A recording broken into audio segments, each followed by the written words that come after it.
6 വർഷങ്ങൾക്ക് മുൻപ് ന്യൂഡൽഹിയിൽ യൂണിയൻ പബ്ലിക് സർവീസ് കമ്മീഷൻ നടത്തുന്ന സിവിൽ സർവീസസ് പരീക്ഷയ്ക്ക് തയ്യാറെടുക്കുകയായിരുന്നു മണിപ്പൂരിലെ ചുരാചന്ദ്പൂർ ജില്ലയിലെ രാംധാൻ ഗ്രാമത്തിൽ നിന്നുള്ള ആൻഡ്രൂ ഹെൻഗാം പമൈ. ഒരു സായാഹ്നത്തിൽ അദ്ദേഹത്തിൻ്റെ മാതാപിതാക്കൾ കുടുംബ പ്രാർത്ഥനയിൽ പങ്കെടുക്കുന്നതിന് ആൻഡ്രൂവിനെ വീഡിയോ കോൾ ചെയ്തു.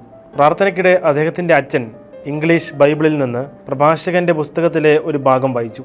ആൻഡ്രൂവിൻ്റെ അമ്മ അവരുടെ മാതൃഭാഷയായ റോങ് മീ ബൈബിളിൽ നിന്ന് അതേ ഭാഗം വായിക്കാൻ നോക്കിയപ്പോൾ ആ ബൈബിളിൽ അതുണ്ടായിരുന്നില്ല. പിന്നീട് ശ്രദ്ധിച്ചപ്പോഴാണ് മണിപ്പൂരിലെ മിക്ക കുടുംബങ്ങളിലും ബാപ്റ്റിസ്റ്റുകൾ പരിഭാഷപ്പെടുത്തിയ റോങ് മീ ബൈബിളാണ് ഉപയോഗിക്കുന്നതെന്നും ബൈബിളിലെ പല പുസ്തകങ്ങളും ആ പരിഭാഷയിൽ ഇല്ല എന്നും ആൻഡ്രൂ മനസ്സിലാക്കിയത്. അങ്ങനെയാണ് ബൈബിളിലെ മുഴുവൻ പുസ്തകങ്ങളും റോങ് മീ ഭാഷയിലേക്ക് പരിഭാഷപ്പെടുത്തണമെന്ന് അദ്ദേഹത്തിന് ആഗ്രഹം തോന്നിയത്. ഇന്ന് മണിപ്പൂരിലും മറ്റ് വടക്ക് കിഴക്കൻ ഇന്ത്യൻ സംസ്ഥാനങ്ങളിലും വ്യാപകമായി സംസാരിക്കുന്ന തൻ്റെ മാതൃഭാഷയായ റോങ് മീയിലേക്ക് ബൈബിൾ വിവർത്തനം ചെയ്യുന്ന തിരക്കിലാണ് ആ 27-കാരൻ.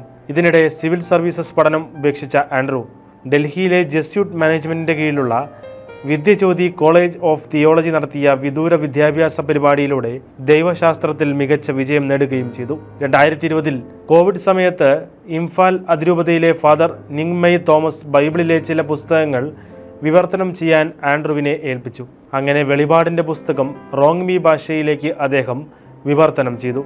ആ ഇടയ്ക്ക് Imphal arch bishop Dominic lumen wrong me Catholic Bible translation കമ്മിറ്റിക്ക് അംഗീകാരം നൽകി. ദൈവകൃപയാൽ റോങ് മീ കാത്തലിക് ബൈബിൾ ഈ വർഷം പുറത്തിറങ്ങുമെന്ന് ആൻഡ്രൂ പറഞ്ഞു. തുടർ നടപടിയെന്ന നിലയിൽ റോങ് മീ ഭാഷയിലേക്ക് കത്തോലിക്ക സഭയുടെ മതബോധന ഗ്രന്ഥം വിവർത്തനം ചെയ്യാനുള്ള പദ്ധതിയും ആൻഡ്രൂവിനുണ്ട്. കൊഹിമ, ജെസ്യൂട്ട്, വിദ്യജ്യോതി എന്നിവരുമായി സഹകരിച്ച് 20 ബൈബിൾ വ്യാഖ്യാന പുസ്തകങ്ങളുടെ ഒരു പരമ്പര എഴുതാനും പദ്ധതിയുണ്ട്.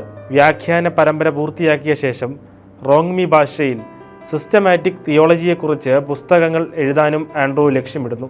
ഈ പുസ്തകങ്ങളുടെയെല്ലാം സംഗ്രഹം തയ്യാറാക്കി സഭ അനുമതിക്കായി ഇംഫാൽ ആർച്ച് ബിഷപ്പിന് സമർപ്പിക്കാനുള്ള ഒരുക്കത്തിലാണ് ഈ ചെറുപ്പക്കാരൻ.